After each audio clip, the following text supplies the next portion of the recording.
নমস্কার আমার সকল বন্ধুদেরকে। আজ আমি আপনাদের সাথে শেয়ার করব ফুড চাটনি।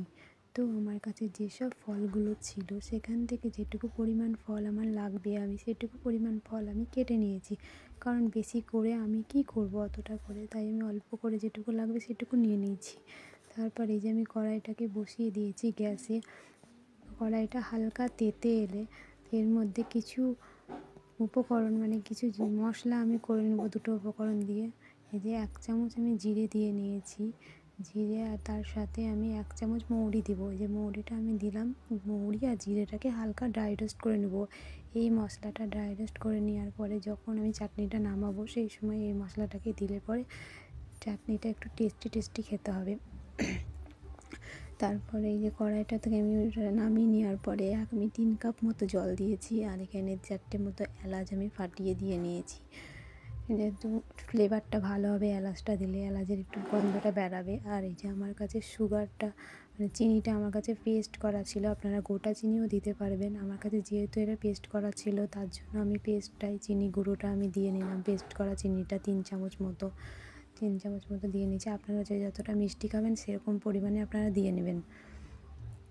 তারপরে জলটা ফুটে আসার পরে জলটা ফুটে যখন যাবে, হালকা একটু তেতে যাবে বা ফুটে যাবে, তারপরে যেগুলো শক্ত জিনিস খেজুরটা যেহেতু শক্ত তার জন্য খেজুরটা, আর এই যে আমি মিষ্টি যে চেরি ফলটা সেটা আমি একটু হালকা করে ফুটিয়ে নেব, হালকা 5 মিনিট মতো 2 মিনিট মতো একটু ফুটিয়ে নেব। তাহলে আমার এটা একটু সেদ্ধ হয়ে যাবে, যেহেতু এই ফলগুলো খুবই শক্ত তার জন্য। আর বাকি ফলগুলো তো নরম, তাই সবটা দিলে বেশি সেদ্ধ হয়ে যাবে, তো অতটা ভালো লাগবে না। তার জন্য যেটা একটু শক্ত ফল সেটাকে আমি হালকা করে জলে একটু ফুটিয়ে নেব।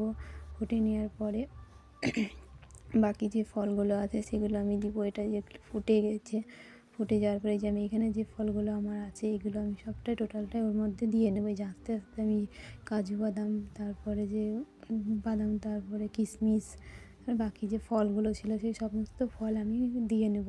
দিয়ে নেওয়ার পরে যখন হালকা ফুটে আসবে, সবাই চাটনি সকলে খেতে ভালোবাসেন, হয়তো আমিও অনেকটাই চাটনি খেতে ভালোবাসি, তো এখন সেরকমভাবে খাওয়া হয় না।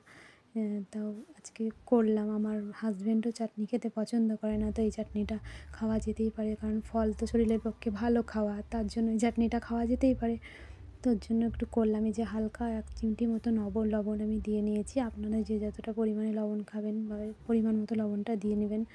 আমি দিয়ে নিলাম লবণটা। এই যে সমস্ত ফ্রুটগুলো সমস্ত ফলগুলো আমি দিয়ে নিয়েছি।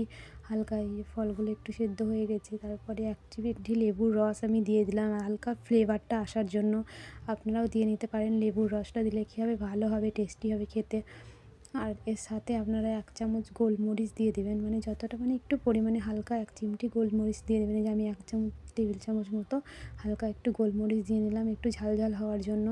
যেহেতু এখানে ঝাল কিছু দিইনি তার জন্য, লঙ্কা টঙ্কা কিছু ব্যবহার করিনি, তার জন্য 1 চামচ গোলমরিচ দিয়ে নিয়েছি। আর এই যে মশলার পেস্টটা যেটা আমি করে রেখেছিলাম, মৌরি আর জিরে যেটা ড্রাই রোস্ট করে রেখেছিলাম, ভেজে রেখেছিলাম, ওটাই আমি আরেকবার দিয়ে এরপরে 2 চামচ মতো ছড়িয়ে নিলাম। ছড়িয়ে দেওয়ার পরে এটাকে হালকা করে নেড়ে নেব। আর গ্যাসটা আমি অফ করে দিয়েছি, কারণ বেশি সেদ্ধ হয়ে যাবে, তার বেশি ফোটালে এটা ভালো লাগবে না যেহেতু মশলাটা, তার জন্য আমি করে নিয়েছি। এই যে আমার রেডি ফুড চাটনি। আপনারা খেয়ে জানাবেন তৈরি করে বাড়িতে কেমন লাগলো আমার রেসিপি, খেলে পরে কমেন্টে জানাবেন।